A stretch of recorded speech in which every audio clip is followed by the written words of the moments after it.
बताओ alternating current को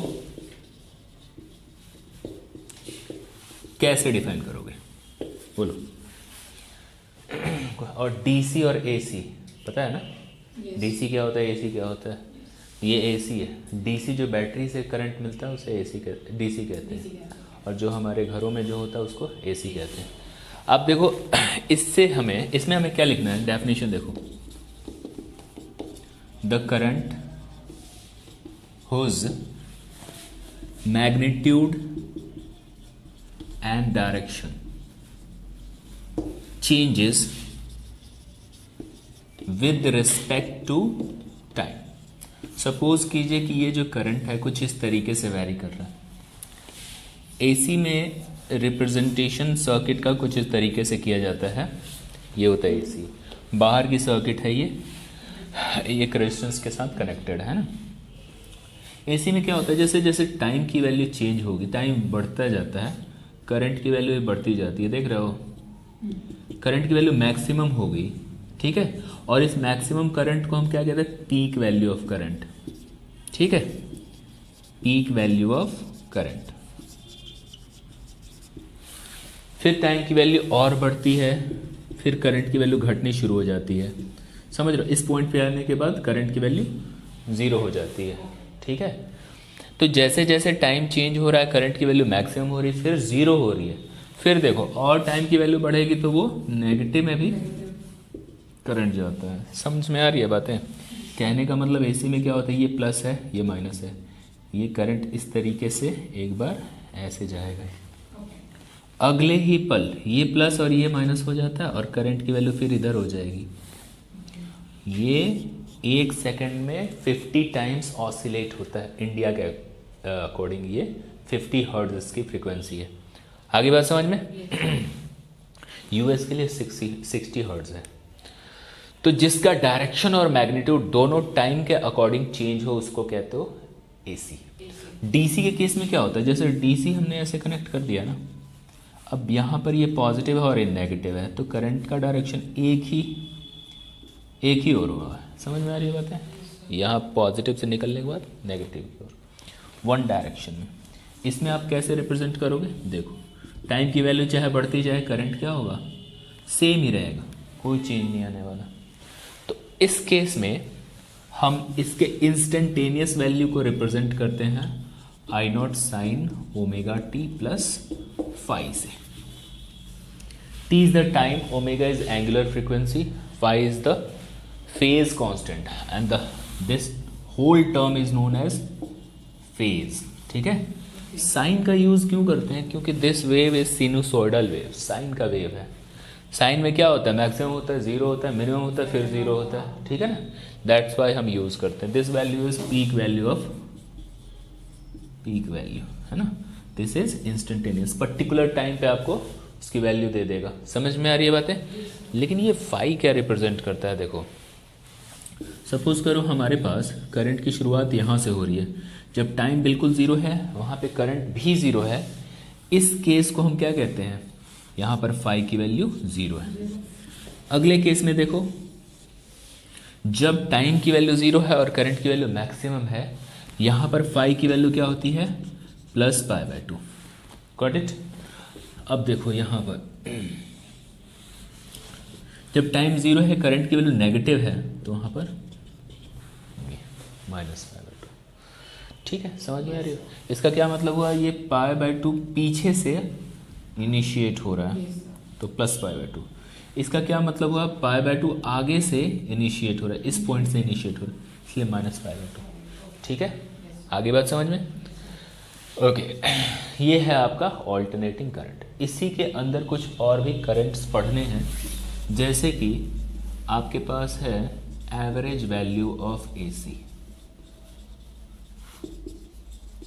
ठीक है, आरएमएस वैल्यू ऑफ एसी,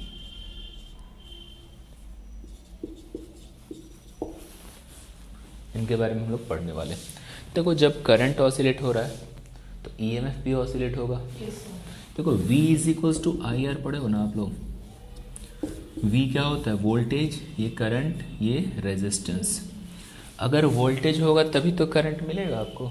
अगर करंट ऑसिलेट हो रहा है दैट मीन्स वोल्टेज भी वहाँ पर ऑसिलेट हो रहा होगा। तो करंट को हम इस तरीके से रिप्रेजेंट कर रहे हैं, इंस्टेंटेनियस करंट को। तो इंस्टेंटेनियस ईएमएफ को कैसे रिप्रेजेंट करेंगे? E is equals to E not sine omega T plus phi dash. Same phase जरूरी नहीं है कि ईएमएफ और करंट का हो, वेरी भी कर सकता है डिपेंडिंग ऑन कि वो कैसा सर्किट है। Okay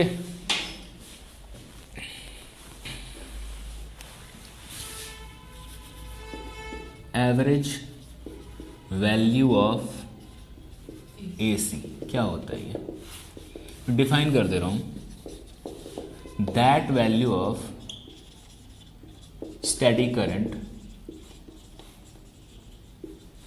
which deliver the same amount of charge as it done by instantaneous current। बात को समझने की ज़रूरत है। देखो बेटा, मान लो हमने क्या किया, AC को कनेक्ट कर रखा है इस R सर्किट से, रेजिस्टेंस के साथ कनेक्ट कर रखा है, ठीक है ना। हाफ साइकिल में, ये आपका हाफ साइकिल है, करंट फॉर हाफ साइकिल लिखना चाहिए। हाफ साइकिल में इसने इसे कुछ चार्ज डिलीवर किया होगा। मान लो उस हाफ साइकिल का टाइम 0.02 सेकेंड है, मान लो इतने टाइम में कुछ चार्ज इसने क्या किया होगा, डिलीवर किया होगा इसको। उतना ही चार्ज एक DC current, DC steady current मतलब डीसी करंट, इसने भी सेम चार्ज डिलीवर कर दिया। मैंने इस करंट को इतना ही टाइम दिया है कि तुम भी इतने टाइम में कुछ चार्ज डिलीवर करो, और इसने भी उतना ही चार्ज डिलीवर किया जितना इस इंस्टेंटेनियस ने डिलीवर किया। तो इसमें फ्लो होने वाले इस स्टेडी करंट को क्या कहते हो? Average value of AC। ठीक है, ये स्टेडी करंट है बेटा। Average value of AC is a steady current, that means DC current. Okay, जैसे मान लो कि यहाँ पर I is equals to I not sine omega T plus phi है ना, तो ये वाली वैल्यू पीक वैल्यू होती है। ठीक है, इस पीक वैल्यू को 2/पाई से डिवाइड कर दो, तो यहाँ पर आपको एवरेज वैल्यू ऑफ AC निकल आएगा। ठीक है, इसी तरीके से एवरेज वैल्यू ऑफ EMF भी तो होगी। एवरेज वैल्यू ऑफ करंट है तो एवरेज वैल्यू ऑफ EMF भी होगी, तो वो भी कितनी होगी? E0 2/पाई। कैलकुलेट करते हैं ना आप, तो 0.63 I0 होता है, मतलब पीक वैल्यू का 63% हिस्सा जो होता है क्या कहलाता है? Average value of AC। ठीक है, कोई डाउट? इसी में एक दूसरा है RMS value of AC, root mean square value of AC।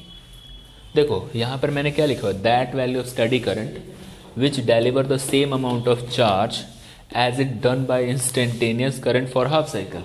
Instantaneous current ने हाफ साइकिल में जितना चार्ज इसको डिलीवर किया, उतना ही चार्ज डिलीवर करने वाला कोई स्टेडी करंट होगा, उसको हम कहते हैं average value of AC। Similarly यहाँ पर देखो, मैं स्टेटमेंट लिख रहा हूँ, that value of steady current which produces the same amount of heat as it done by instantaneous current। यहाँ पर कोई टाइम का लिमिटेशन नहीं है। सपोज करो कि मेरे पास जो ये AC है ना, AC है, ठीक है ना, R से जुड़ा हुआ है। इसने क्या किया, मैंने टाइम ले लिया 0.1 सेकेंड करके, ऐसा टाइम ले लिया, पूरे फुल साइकिल को ले लिया। यहाँ पर इतने टाइम के लिए मैंने इसमें इस रजिस्टर से इस करंट को फ्लो कराया, और यहाँ पर कुछ हीट प्रोड्यूस हो रहा है, H amount of heat produce हो रहा है। ठीक है, इंस्टेंटेनियस ने कराया है ये हीट। सेम हीट प्रोड्यूस कराने वाले स्टेडी करंट को मान लो कि मेरे पास यहाँ पर एक स्टेडी करंट है, डीसी करंट है, उसने भी इतने टाइम के लिए सेम अमाउंट का हीट यहाँ पर प्रोड्यूस करा दिया, समझे क्या? तो इस करंट का नाम क्या है? आई वी, यानी कि आरएमएस वैल्यू ऑफ एसी, या आई इफेक्टिव, या फिर आई आरएमएस, तीनों नाम लिख सकते हो, ठीक है। That value of steady current which produces same amount of heat as it done by instantaneous current, ठीक है। इसमें टाइम लिमिटेशन नहीं, इसमें टाइम लिमिटेशन है हाफ साइकिल। क्यों है पता है? फुल साइकिल में पूरा चार्ज जीरो हो जाता है, हाफ साइकिल में पॉजिटिव चार्ज देगा, हाफ साइकिल में नेगेटिव चार्ज देगा, टोटल चार्ज जीरो हो जाएगा, चार्ज जीरो हो जाएगा ना फुल साइकिल, इसलिए हम हाफ साइकिल का ही कंसिडरेशन करते हैं। तो देखो यहाँ पे जैसे मेरे पास ये है instantaneous value of current, time के अकॉर्डिंग, है ना। आरएमएस वैल्यू ऑफ करंट को हम लिखेंगे आई नॉट का 1/√2 टाइम्स, यानी कि 0.707 आई नॉट। 70% हिस्सा, 70% part of peak value is known as RMS value of AC, ठीक है। Similarly RMS value of voltage भी अगर निकालना हो तो ई नॉट को आप 1/√2 से डिवाइड करके मेजर कर सकते हैं। समझ में आ गई बात? इसका डेरिवेशन होता है दोनों का, बट इंपॉर्टेंट उतना है नहीं, है ना। हम लोग आगे चलते हैं, ठीक है। तो इसका मैं डेरिवेशन करा ही दे रहा हूँ। सपोज करो कि I is equals to I not sine omega T है। ये हमारे पास करंट है, इंस्टेंटेनियस करंट, है ना, इस तरीके से फ्लो कर रहा है। मैंने क्या किया, इस सर्किट में आर रजिस्टर को कनेक्ट कर दिया जिसमें वो फ्लो हो रहा था। हीट की वैल्यू आप जानते हो, जैसे हमने ओम्स लॉ, जूल्स लॉ पढ़ा है, H is equals to I square R T होता है। हीट जो होता है ना, करंट के, रेजिस्टेंस के और टाइम के प्रोपोर्शनल होता है, इस तरीके से। इससे जो हीट डिलीवर हो रहा होगा I square R D T हो रहा होगा for small interval of time. I की जगह पे ये वाली वैल्यू रखो, I not sine omega T इसका whole square R D T, ठीक है। ये हमारा हीट है बेटा। अब सुनो, हीट हम फुल साइकिल के लिए ले रहे हैं। मेरे पास टाइम ये छोटा इंटरवल है, इसलिए मैंने डी एच लिया हुआ है। अब मैं पूरे इंटरवल के लिए लूँगा तो उससे क्या करूँगा, इंटीग्रेट कर दूंगा, ठीक है ना, इंटीग्रेटिंग बोथ साइड्स। मुझे टोटल हीट चाहिए था ना, दैट्स वाई मैंने इंटीग्रेट कर दिया। आई नॉट का स्क्वायर आर बाहर ले लेते हैं, कांस्टेंट है, that's why sign omega T, sign square omega T D T. एक फॉर्मूला याद रख लेना, साइन स्क्वायर थीटा जो होता है 1 माइनस कॉस 2 थीटा अपॉन 2 होता है। यहाँ पर 0 to t हमने इंटरवल लिया, I square R, I naught square R, इसे मैंने लिख दिया 1 minus cos 2 omega T upon 2 D T, 0 to t। h यहाँ से देखो, I square R, I naught square R upon में 2 1 D T cos 2 omega T D T, 0 to t 0 to t। याद रखना बेटा, कभी भी कॉस हो या साइन हो, पूरे टाइम इंटरवल में, पूरे एक साइकिल में उसका इंटीग्रेशन करोगे 0 होता है, ठीक है ना। तो इसे मैं 0 ले लो, करके नहीं दिखाऊंगा क्योंकि आप डायरेक्ट लिखेंगे। इसे आप dt को t कह सकते हो, t कह सकते हो, और 0 से t कैपिटल T तक लिमिट लिया गया है। That much amount of heat is generated by instantaneous current for full cycle, है ना। ये हीट जनरेट किया गया। अब मान लो कि मेरे पास जो सर्किट है उसमें मैंने डीसी को कनेक्ट कर दिया, ठीक है ना, डीसी को, और उसमें जो करंट फ्लो हो रहा है I R M S flow हो रहा है। ये वही करंट है जो सेम अमाउंट का हीट डिलीवर यहाँ पर भी करेगा जितना इंस्टेंटेनियस कर रहा था वहाँ पे, है ना। तो ये कितना हीट करेगा, again heat generated by I V, बताओ भाई, I V is the constant ना, बिकॉज स्टडी वैल्यू है ये, डी सी है ना, ये वाली वैल्यू तो टाइम के अकॉर्डिंग चेंज हो रही है, this one is constant value. तो एच इज इक्वल्स टू क्या लिखोगे, आई वी स्क्वायर आर, पूरा टी ले लो, कैपिटल टी, और ये वही हीट है जितना इंस्टेंटेनियस ने प्रोड्यूस करा है अकॉर्डिंग टू डेफिनेशन। ठीक है, मैं दोनों को क्या करूँगा, I V square R T को I naught square R T upon 2, R T से आर टी कट गया, आई वी की जो वैल्यू होगी वो कितनी हो जाएगी, 1/√2 आई नॉट हो जाएगी। समझ में आ गई बात। तो इतने अमाउंट का जो है आरएमएस वैल्यू ऑफ करंट होता है। ठीक है, ये डेरिवेशन हो गया। टाइप्स ऑफ सर्किट्स, पहला है आर सर्किट। आर सर्किट नाम से ही ये क्लियर है कि वैसा एसी सर्किट जिसमें सिर्फ रेजिस्टेंस हो। ठीक है, हमें क्या देखना है, बहुत सारे सर्किट्स पढ़ने हैं और उसमें ये देखना है कि करंट और ईएमएफ में कितने का फेज डिफरेंस है, सेम फेज से फ्लो कर रहे हैं या डिफरेंट फ्लो फेज से फ्लो कर रहे हैं, यही हमें पता करना है और उनका फेजर डायग्राम बनाना है। ठीक है, मान लो, लेट कर लो, E is equals to E not sine omega T. ये हमने यहाँ पर इस AC से इतना पोटेंशियल इसके अंदर इंट्रोड्यूस करा है। ठीक है, आपको पता है यहाँ पर इन दोनों पॉइंट के बीच का जो V होगा वो IR होता है। V को आप E भी तो कहते हो, EMF या V। ठीक है, तो मैं इस E की जगह पे क्या रख दूंगा, IR। बोलो, देखो ये जो पोटेंशियल दे रहा है ना यहाँ पे, इतना कितना दे रहा है, इतना दे रहा है, यहाँ पे पोटेंशियल IR होता है, इक्वल कर दीजिए। I की वैल्यू क्या आ गई यहाँ पर, E नॉट अपॉन में R sine omega T. V upon R बेटा I होता है, आपको पता होना चाहिए ओम्स लॉ के अकॉर्डिंग। तो I is equals to I not sine omega T, ये हमारा करंट हो जाता है। ठीक है, ईएमएफ और करंट को देखो सेम फेज में है ना, यहाँ पर भी कुछ एक्स्ट्रा नहीं है, यहाँ पर भी कुछ एक्स्ट्रा नहीं है, ओमेगा टी यहाँ पर भी एंगल है, ओमेगा टी यहाँ पर भी एंगल, सेम फेज से।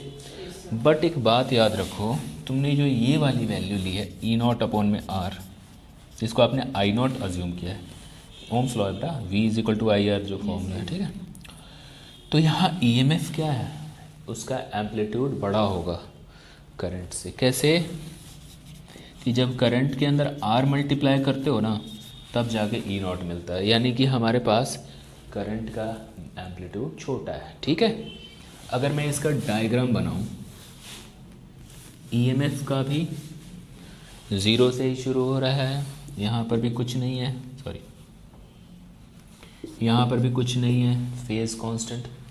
करंट में भी आप देख रहे हो 0 से ही शुरू हो रहा है, दोनों का फेज कांस्टेंट 0 है ना, दोनों को एक ही जगह से शुरू करना। बट इस करंट का एम्पलीट्यूड छोटा होना चाहिए, ईएमएफ का एम्पलीट्यूड थोड़ा बड़ा होना चाहिए। ये हमारा इस तरीके से रिप्रेजेंटेशन होता है, सेम फेज में होते हैं बट एम्पलीट्यूड डिफरेंट होते हैं। ठीक है, फेजर डायग्राम जब बनाओगे ना, this one is phasor diagram. Phasor diagram क्या रिप्रेजेंट करता है, करंट और ईएमएफ के बीच फेज कांस्टेंट को दिखाता है। ठीक है, ये देखो ओमेगा टी हमारे पास ईएमएफ को दिखा रहा है और उसी के डायरेक्शन में करंट को दिखाया जा रहा है।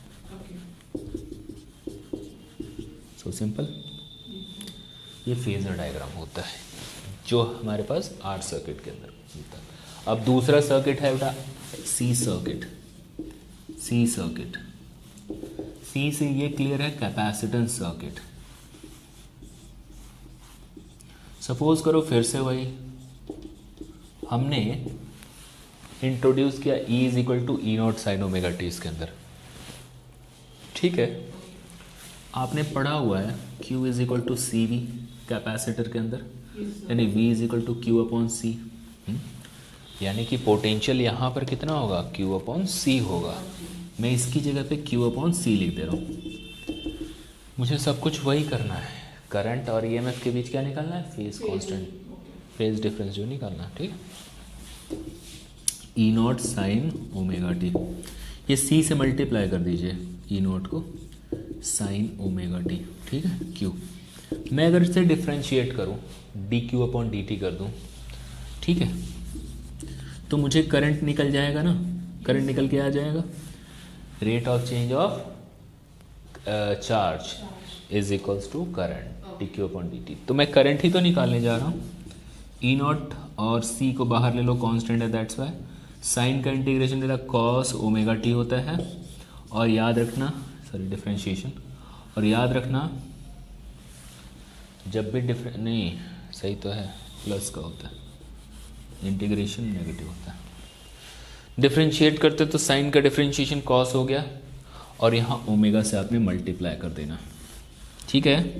तो ई नॉट सी ओमेगा, और इसमें इस कॉस को मैं ऐसे लिख सकता हूँ क्या, sine pi by 2 plus omega T लिख सकता हूँ क्या? ऐसा मैं इसलिए कर रहा हूँ कि मेरे पास जो ईएमएफ है वो भी साइन के फॉर्म में गिवन है, तो मुझे जो करंट है उसको भी साइन में ही रखना है, ठीक है।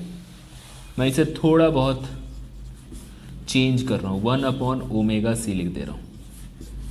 देखो ओमेगा सी ऊपर आके इस तरीके से हो जाएगा ना, तो मैं इसको थोड़ा अरेंज कर दे रहा हूँ, और कोई बड़ी बात नहीं है, और यहाँ पर sign omega T plus pi by 2 लिख दे रहा हूँ। ध्यान से समझो, इस पूरी वैल्यू को, यानी कि जो 1 अपॉन ओमेगा सी है ना, इस पूरी वैल्यू को आप कहते हो क्या, एक्सी कहते हो। एक्सी मतलब कैपेसिटेटिव रिएक्टेंस, कैपेसिटेटिव रिएक्टेंस, ठीक है।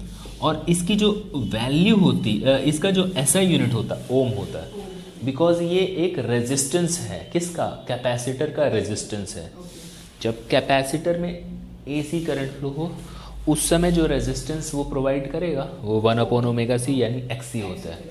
जैसे रजिस्टर के अंदर जो रेजिस्टेंस की वैल्यू होती है उसको ओम से रिप्रेजेंट कर, रेजिस्टेंस जो आर से रिप्रेजेंट करते हैं, इसकी भी एसआई यूनिट ओम होती है। यहाँ पर 1 अपॉन ओमेगा सी भी एक तरीके से रेजिस्टेंस ही है। तो मैं इसको क्या लिखूं बोलो, ई नॉट अपॉन में एक्स ही लिख दूं, और sign omega T plus pi by 2। देखो v अपॉन आर क्या पढ़े हो, आई पढ़े हो ना, ई नॉट अपॉन में एक्स ही क्या हो जाएगा, आई नॉट हो जाएगा, sine omega T plus pi by 2। I is equals to I not sine omega T plus pi by 2।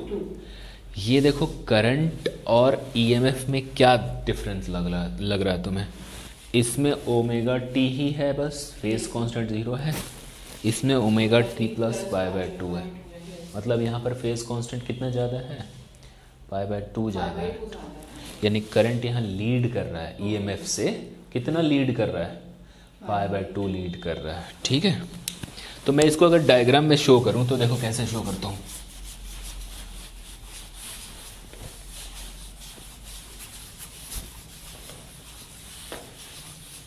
अगर मैं इसे डायग्राम में शो करूं तो देखो ये तुम्हारे पास ईएमएफ है, और करंट तो छोटा ही होता है हर केस में, चाहे वो सी सर्किट आर सर्किट कुछ भी हो, लेकिन फर्क इतना है कि यहाँ लीड कर रहा है, मतलब पीछे से शुरू होगा, है ना, छोटा ही एम्पलीट्यूड का होगा करंट। देख रहे हो ये करंट डॉटेड जो दिखाया गया करंट है, और ये वाला जो दिखाया गया ईएमएफ है। यहाँ पर करंट लीड कर रहा है ईएमएफ से बाय पाई बाय 2। लिख देंगे कि current Leeds EMF by pi by 2, ठीक है।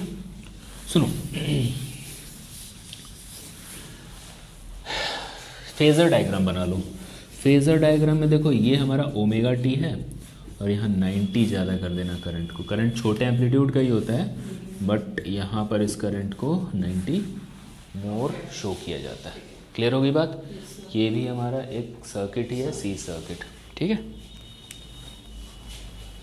क्वेश्चन पूछता है, एक क्वेश्चन भी करा दे रहा हूँ इसमें, तब समझ में आएगा कि कैपेसिटर सर्किट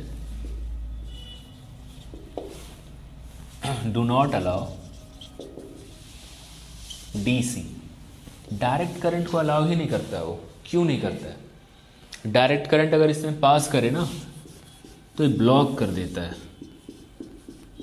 इसे ब्लॉक कर देता है, जाने ही नहीं देता। इसका रीज़न ये है, देखो डीसी के लिए ओमेगा 0 होता है, उसमें कोई फ्रिक्वेंसी नहीं होती है, जब ऑसिलेशन ही नहीं है डीसी में, फ्लो कर रहा है, दोनों डायरेक्शन में थोड़ी होता है, एक ही डायरेक्शन में होता है, उसकी फ्रिक्वेंसी थोड़ी ना होगी, या वो चेंज करेगा तब तो उसकी फ्रिक्वेंसी होगी। तो ओमेगा 0 हो गया, समझे क्या? तो बताओ इसका जो रेजिस्टेंस वैल्यू है XC जो कि 1/ωc है, वो क्या हो जाएगी? इन्फिनिटी। किसी के नीचे 0 रखोगे इन्फिनिटी हो जाएगा, ठीक है। V = IXC कहते हैं, V = IR। यहाँ से देख लो, ये इसकी वैल्यू I0 रखी गई ना, E0 में XC = I0 रखा गया, तो E0 = I0 XC, यही V तो I की वैल्यू कितनी होगी? V और E एक ही बात है ना, V XC। बताओ किसी की वैल्यू इन्फिनिटी हो और उसे नीचे रख दोगे तो पूरा करंट क्या हो जाएगा? तो यही बात तुम्हें समझनी होगी कि करंट यहाँ पर 0 हो जाता है, सर्किट ब्लॉक हो जाता है, डीसी फ्लो ही नहीं हो सकता है। एक है हमारे पास एल सर्किट, ठीक है, वो RC हो गया। अब हमारे पास एल सर्किट है, एल से सीधा क्या समझोगे इसे कि ये है inductor circuit. L is the, L को कैसे, एल कहाँ पे यूज़ होता था? एल का यूनिट क्या होता है? हेनरी होता था, कोएफिशिएंट ऑफ सेल्फ इंडक्शन, ठीक है, उसमें इंडक्टर ही तो होता था। तो देखो मेरे पास जो है EMF दिया हुआ है E0 sin ωt, कुछ इस तरीके से EMF की तुम्हें वैल्यू गिवन है। और मैंने वहाँ पे भी पढ़ाया था, जब चैप्टर 6 पढ़ाया था, E = LdI/dt बताया था माइनस के साथ, ठीक है। यहाँ पर याद रखना दोनों एंड के बीच का जो EMF होता है वो होता है LdI/dt। माइनस साइन को मैं यहाँ पर रहने दे रहा हूँ, सिर्फ मैग्नीट्यूड को देख रहा हूँ, तो यहाँ पर लिख सकते हैं LdI/dt, E0 sin ωt। अब यहाँ पर di = E0 में L sin ωt dt, और इसे मैं कर दे रहा हूँ इंटीग्रेट करोगे तो देखो बाहर आ जाता है E0 में L, साइन का डिफरेंशिएशन बेटा हो जाता है cos ωt, और याद रखना ओमेगा से डिवाइड कर दिया जाता है, t का जो भी कोएफिशिएंट हो डिवाइड कर देना, इंटीग्रेशन में डिवाइड, डिफरेंशिएशन में मल्टीप्लाई, वहाँ मल्टीप्लाई करते थे, याद है। अब सुनो, मैंने माइनस को एज इट इज रख दिया, कॉस को लिख देता हूँ sin π/2 - ωt, sin 90 - θ = cos θ होता है, 10th क्लास में पढ़ा था, ठीक है। मैं इसलिए चेंज कर रहा हूँ साइन में, क्योंकि मेरे पास EMF भी साइन के टर्म में ही गिवन है, इसलिए चेंज कर रहा हूँ, ठीक है। ये पूरा आपका I आ जाता है। मैं E0 और इसके नीचे ये जो वैल्यू है ना, इसको मैं XL कहता हूँ, इसको रिएक्टेंस के नाम से जाना जाता है। XL is what? This one is reactance, बोले तो resistance for L circuit, resistance for inductor circuit. इसकी भी यूनिट क्या होगी? ओम ही होगी, ये भी तो रेजिस्टेंस ही है, तो इसकी भी यूनिट ओम ही होगी। माइनस को अंदर ले जाओगी तो ωt - π/2 होगा ना, बोलो। अब V में R क्या होता है? I होता है ना, E0 में XL दिया हुआ है और sin ωt - π/2 दिया हुआ है। V में R क्या होता है? I होता है बेटा, ठीक है, I0 sin ωt - π/2। ध्यान से समझो, वहाँ पर EMF कैसा था? ωt था, करंट यहाँ पर कितना -π/2 कम हो रहा है। करंट लीड कर रहा है या लैग कर रहा है? पीछे है कि आगे है? लैग कर रहा है। यहाँ पर लिखेंगे current lag behind EMF by π/2, current पीछे होता है। मेरे कहने का मतलब देखो, यहाँ पर EMF ऐसे जा रहा है, करंट यहाँ से शुरू होगा, नीचे से शुरू होगा, करंट का एम्पलीट्यूड छोटा होता है, ठीक है ना, इस तरीके से लिख दोगी, कोई डाउट तो नहीं है। फेजर डायग्राम बनाओगे तो फेजर डायग्राम में देखो ये है आपका क्या, ईएमएफ ओमेगा टी एंगल बनाता है हमेशा, और यहाँ पर करंट π/2 कम कर देना, करंट लैग कर रहा है ना, π/2 से पीछे कर देना, ये फेजर डायग्राम होता है इसका। Series LCR circuit, series LCR circuit, suppose करो हमारे पास L भी है, C भी है, R भी है, ये तीनों के तीनों कनेक्टेड हैं एक्सटर्नल AC सर्किट से, ठीक। आपको पता होना चाहिए कि हमारे पास अगर ये R है, दो एंड के बीच A और B एंड मान लो, ठीक है, तो V is equals to VR is equal to क्या लिखोगे, I इंटू R लिखोगे। अगर करंट I फ्लो हो तो V is equal to IR। Capacitor हो, ठीक है, इसमें इसका कैपेसिटेंस वैल्यू क्या है पता है ना, कैपेसिटेटिव रिएक्टेंस। तो यहाँ पर VAB को क्या लिख सकते हो, IPC कहते हैं इसको, IXC कह सकते हो। अगर ये इंडक्टर हो तो VL क्या लिखेंगे, IXL। समझ रहे हैं ना, फर्क क्या है इसमें, करंट और EMF दोनों सेम फेज में होते हैं। इस वाले में करंट लीड करता है, इस वाले में करंट लैग करता है, पता है ना। देखो अगर मैं करंट को फिक्स कर दूं इसी डायरेक्शन में तो EMF भी इसी डायरेक्शन में होगा फॉर R सर्किट। अगर मैं करंट को इसी डायरेक्शन में फिक्स कर दूं तो ER भी उसी डायरेक्शन में होगा।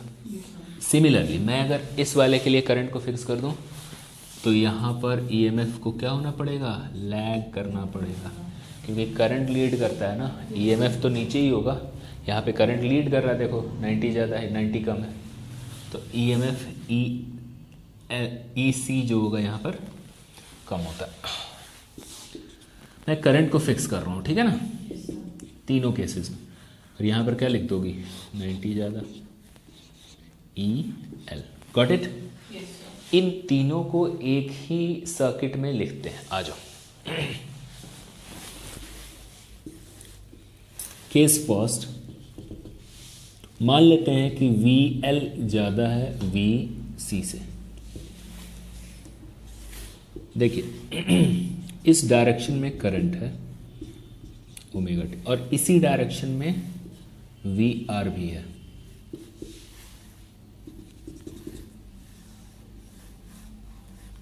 VR भी इतना, VR क्या होता है, V जो पोटेंशियल होता है वो करंट से तो ज़्यादा ही होता है। देखो यहाँ पे E is equals to E0 sine omega T लिखते थे, तो करंट की वैल्यू भी क्या लिखते थे, I0 साइन ओमेगा टी ही लिखते थे इस केस में, R वाले में, है ना। C वाले में क्या लिखते थे बताओ, E C की वैल्यू और I R की वैल्यू, यहाँ पर I ज़्यादा होता था ना, प्लस π/2 हो जाता था, ये माइनस π/2 हो जाएगा, ये प्लस π, ये ज़ीरो लोगे तो ये प्लस π/2 हो जाएगा, ये ज़ीरो लोगे तो ये माइनस π/2 हो जाएगा। करंट लीड करता है। मान लेते हैं कि इस ओर ये तुम्हारा VL है, करंट से ये लीड करता है, ठीक है ना, करंट से ज़्यादा होता है। L सर्किट की बात कर, नीचे वाला जो होता है वो ज़्यादा होता है, और VC क्या होगा, थोड़ा कम होगा, 90 कम होगा। करंट फिक्स कर दिया, L सर्किट में ये वाला 90 ज़्यादा होता है, ठीक है, समझ में आ गई बात। मेरे को एक बात बताओ, ऊपर 4 है नीचे 2 है, कोई वेक्टर है इस तरीके से, तो उसका नेट वेक्टर ऊपर कितना आएगा, 2। कैसे आएगा, इसमें से इसको माइनस करना होगा। सेम यहाँ पर देखो, इन दोनों को अगर माइनस करोगे तो उनका नेट इस तरफ होगा, वो होगा VL माइनस VC। VL बड़ा था VC छोटा था, घट के इतना आ गया, और इस ओर क्या दिख रहा है तुम्हें, VR दिख रहा है, जिस ओर करंट है उस तरफ VR दिख रहा है। आई बात समझ में। वी एल माइनस वी सी और वी आर, उनमें कितने का डिफरेंस दिख रहा है? π/2 का डिफरेंस दिख रहा है, सेम डायरेक्शन में नहीं है। तो मैं इन दोनों को क्या करूँगा, उनका नेट निकालूंगा। तो उनका नेट बीचों बीच आएगा। वेक्टर के रूल के अकॉर्डिंग आपको पता है ना, अगर मान लो इधर 4 है इधर 2 है और इनके बीच 90 है, क्या करते हो, 4 स्क्वायर प्लस 2 स्क्वायर करते हो ना।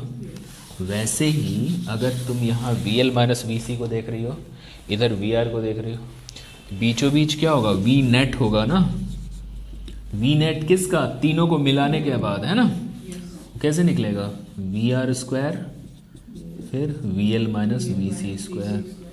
वी आर को क्या लिखते हैं, आई इंटू आर लिखते हैं आप, आई इंटू आर। वी एल को हम आई इंटू एक्स एल लिखते हैं, इसको आई इंटू एक्स सी लिखते हैं। आई को ले लीजिए बाहर, this will become R square X L minus X C का स्क्वायर। आई इंटू इसको जेड कहते हो बेटा, the whole thing is known as impedance Z. तो V is equal to I into Z. Z has unit of ohm, ohm से represent किया जाएगा, ठीक है। आर सर्किट का रेजिस्टेंस, आर सर्किट का रेजिस्टेंस होता है। सी सर्किट का कैपेसिटेटिव रिएक्टेंस होता है। एल सर्किट का रिएक्टेंस होता है। तीनों को मिलाने के बाद जो हमारे पास नेट रेजिस्टेंस आता है ना, इन तीनों का मिक्स्ड रेजिस्टेंस जो होगा उसको क्या कहते हो आप, जेड, इम्पीडेंस कहते हैं आप, ठीक है ना। यूनिट क्या होती है, ओम, ठीक है। अब एक बात बताओ, हमारे पास जो नेट आया इन दोनों का, हमारे पास इन दोनों का जो नेट आया वो ये है वी नेट। वो करंट से कितने डिग्री का एंगल बना रहा है, मान लो कि फाई एंगल बना रहा है। करंट के साथ कितना एंगल बना रहा है, फाई एंगल बना रहा है, ठीक है। इस केस में 0 है, इस केस में 90 माइनस का, इस केस में प्लस 90 है।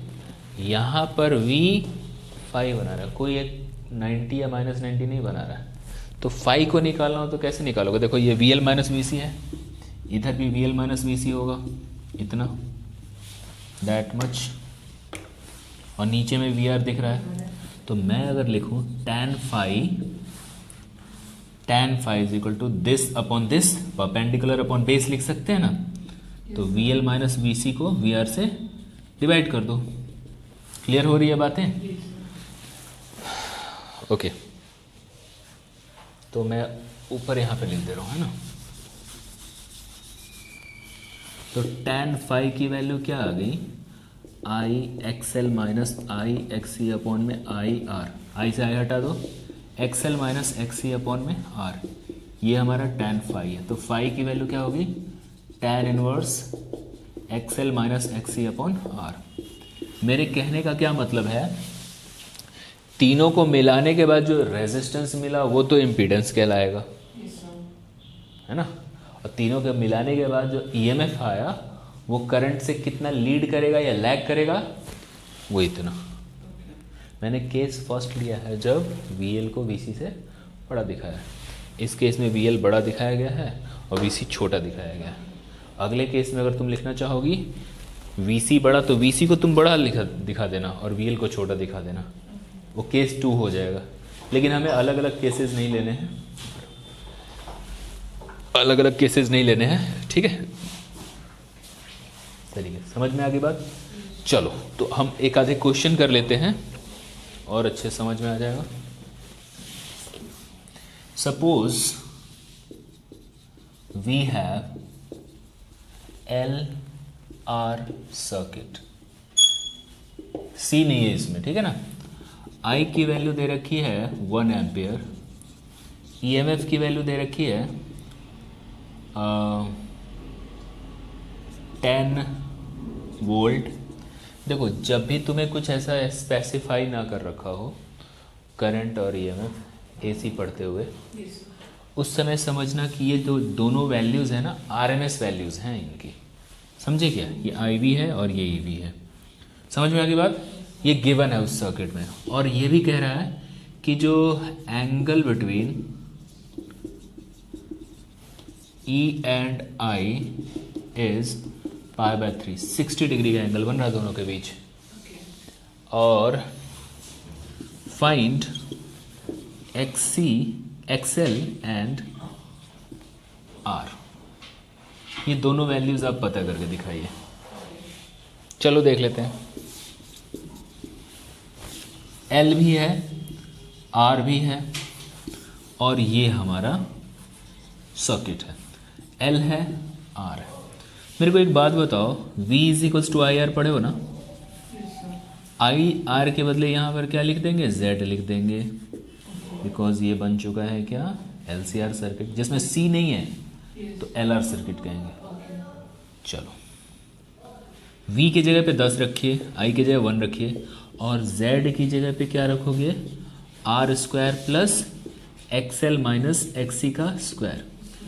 नहीं तो Z लिख देते, but we don't have C circuit ना, तो इसे भूल जाओ। तो सिर्फ कितना रहेगा? XL का स्क्वायर। समझ में आ गई बात? Okay, squaring both side. तो बताओ मेरे को, इधर 100 हो जाएगा और इधर हो जाएगा R² प्लस XL² हो जाएगा। क्लियर हो रही है बात? फर्स्ट इक्वेशन अज्यूम कर लीजिए आप। अगेन tan phi = होता है XL माइनस XC/R। तो यहाँ एंगल कितना दे रखा है? π/3। सिर्फ और सिर्फ XL है, L सर्किट है। π/3 की वैल्यू होती है कितनी बेटा? √3 होती है, आपको पता है, XL/R। तो XL की वैल्यू कितनी आ गई? √3R। मैं इसकी वैल्यू यहाँ रख देता हूँ फर्स्ट वाले इक्वेशन में, फ्रॉम फर्स्ट। बताओ, इधर 100 है और इधर R² प्लस XL²। नहीं समझ में आ रहा है क्या? और XL की जगह पे हम क्या रखेंगे? √3R का स्क्वायर। इधर 100 हो गया, तो ये हो गया बेटा 4R² और इधर 100 हो गया। कट कीजिए, R² की वैल्यू आ गई 25, R आ गया 5 ओम, और XL कितना आ गया? 5√3 ओम। देख रहे हो ना? इस तरीके से क्वेश्चन भी हो जाएंगे। डाउट तो नहीं है?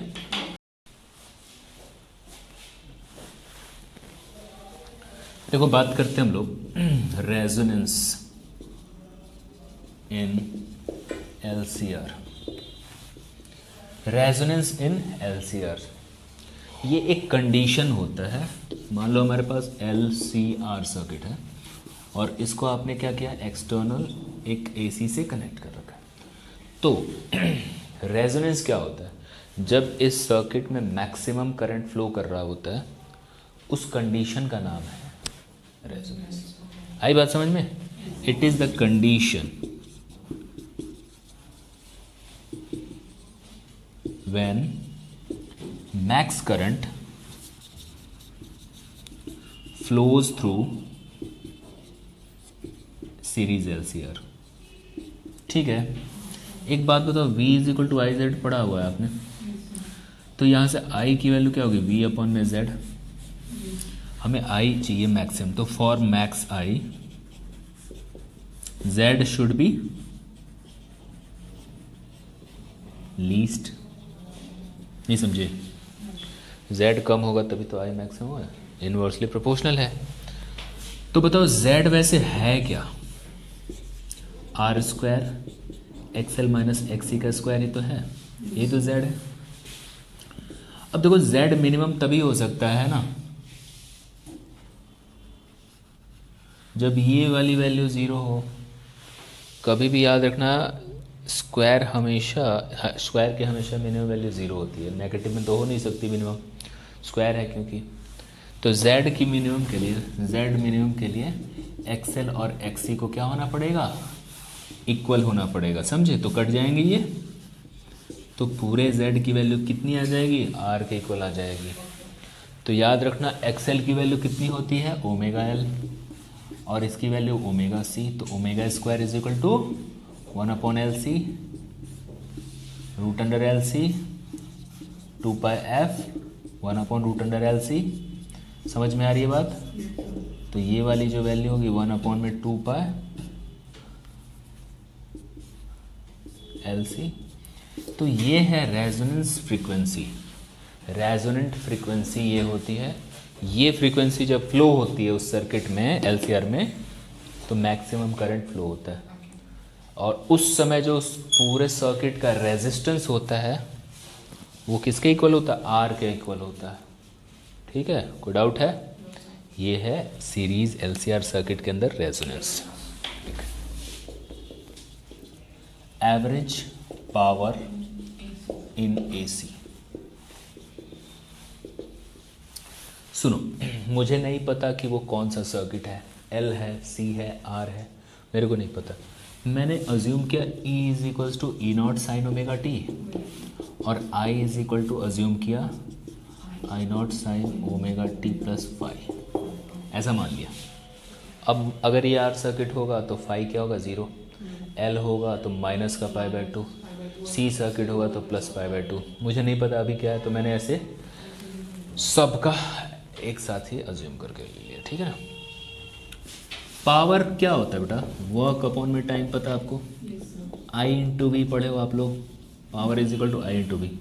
तो पावर वो कौन सा होता है? इंस्टेंटेनियस होता है, आई इंटू वी। आई की जगह पे क्या रखेंगे? I not sine omega T plus five, ठीक है। और वी की जगह पे क्या रख देंगे? ई नॉट साइन ओमेगा टी रख देंगे। पावर के लिए हमने क्या रखना होगा यहाँ पे? D W upon D T, work upon time. समझे? आई नॉट ई नॉट, यहाँ पर साइन ए प्लस बी का एक फॉर्मूला आता है, sign A cos B cos A sine B. ठीक है, ये ए हो गया, ये बी हो गया, तो मैं इसे तोड़ दे रहा हूँ। Sign A cos B cos A sine B, ये लिख देता हूँ। ठीक है, और इसके साथ क्या लगा हुआ है यहाँ पे? Sign omega T. Got it? ये डी डब्ल्यू को इधर रख दो, dw अपॉन dt को। मैं कुछ मल्टीप्लिकेशन कर रहा हूँ, जैसे कि मुझे यहाँ इसको मल्टीप्लाई करना पड़ेगा, इस पूरे को यहाँ पे मल्टीप्लाई करना पड़ेगा। I naught E naught cos phi sine square omega T D T कर दे रहा हूँ, डी टी को यहाँ मल्टीप्लाई कर दे रहा हूँ, डी टी है, ठीक है ना। फिर इसको यहाँ पे मल्टीप्लाई करना है, तो E not I not sine phi cos omega T sine omega T D T. जो भी चल रहा है ना यहाँ पे मैथमेटिक्स चल रहा है, ठीक है, तो इसको आप या तो रट लो या तो समझ लो, ठीक है। इधर क्या है? D W. देखो हमारे पास छोटा सा वर्क डन है। अगर मान लो मेरे पास ये सर्किट था और मेरे पास ये कोई भी सर्किट है, एल भी हो सकता है, सी भी हो सकता है, मुझे नहीं पता, तो इसमें ये इंस्टेंटेनियस करंट फ्लो कर रहा है।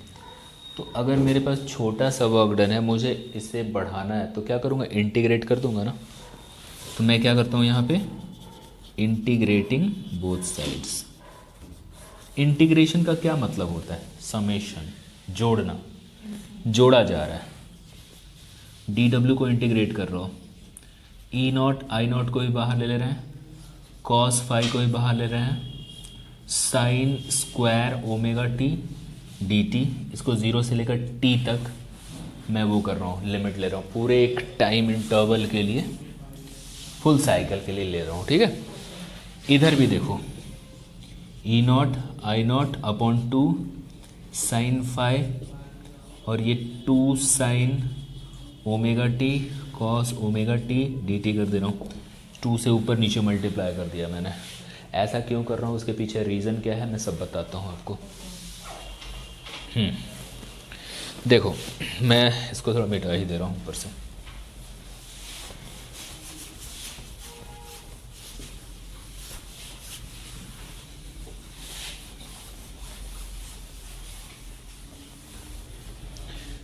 देखो ये तो पूरा का पूरा वर्क डन आ गया, ये इतना, ठीक है। ये ई नॉट आई नॉट है, कॉस फाई भी है, बाहर आ गया। साइन स्क्वायर ओमेगा टी है, इसको मैंने 1 minus cos 2 omega T upon 2 कर दिया, 0 से t तक, ठीक है, प्लस यहाँ dt है plus E not I not upon 2 sine phi, याद रखो ये साइन 2 ओमेगा टी बन जाएगा। फॉर्मूला होता है 2 sine theta into cos theta, sine 2 theta होता है, समझे, ये फॉर्मूला होता है 2 sine theta into cos theta sine 2 theta, double हो गया एंगल, ठीक है। अब देखो इंटीग्रेशन जब करोगे ना आप 2 को ले लो बाहर, ये 2 को 1 का इंटीग्रेट करो, फिर cos 2 ओमेगा टी का इंटीग्रेट करो,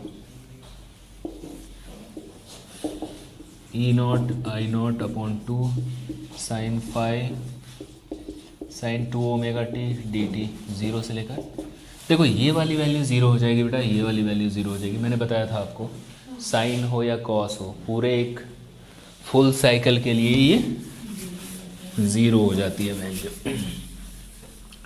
तो बताओ मेरे को क्या बचा, वो तो पूरा ख़त्म वहाँ से, ये पूरी वैल्यू मल्टीप्लाई में तो ख़त्म, यहाँ से ये पूरी वैल्यू यहाँ से हटा दो, क्या बचेगा, E not I naught cos phi upon 2 into T, क्योंकि 0 से t तक हम क्या कर रहे हैं, dt को लिमिट ले रहे हैं, तो t, तो देखो ई नॉट अपॉन में √2 आई नॉट अपॉन √2 और कॉस फाई इंटू टी, ये तुम्हारा वर्क डन है।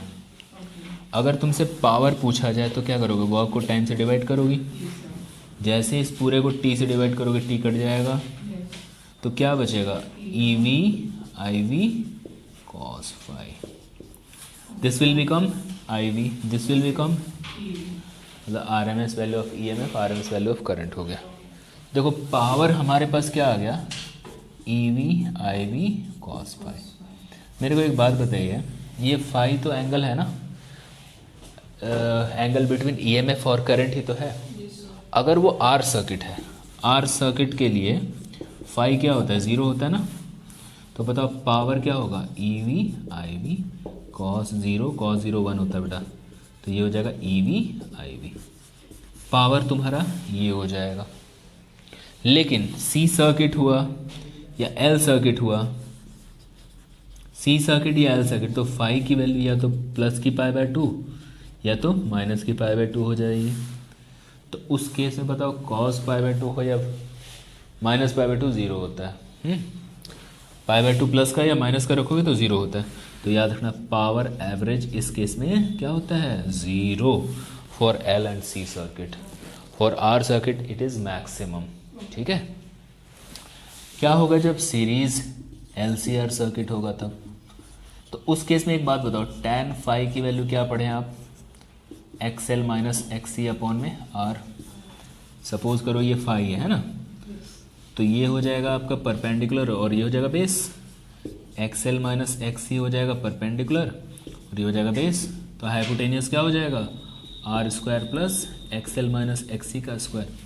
देखो पाइथागोरस के अकॉर्डिंग परपेंडिकुलर पता है, बेस पता है, तो हाइपोटेनियस आ जाएगा।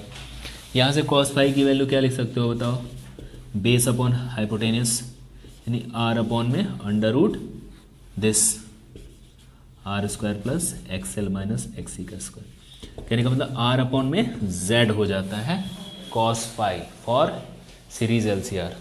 तो यही बताया गया है कि फॉर सीरीज एलसीआर अगर देखा जाए, फॉर सीरीज एलसीआर, तो यहाँ पर एवरेज पावर तुम्हारा क्या होगा, E V I V and R upon Z, cos phi की जगह ये रख दिया जाएगा, तो उसमें तो प्लस पाई बाय 2 होता है ना माइनस पाई बाय 2, डिपेंड करता है, समझे क्या। तो इस तरीके से आप आसानी से देखते हैं। अब इसके बहुत सारे क्वेश्चन आप लोगों को करा दूंगा मैं। ये चैप्टर फिनिश हो गया, कुछ चीज़ें होंगी तो आगे देख लेंगे।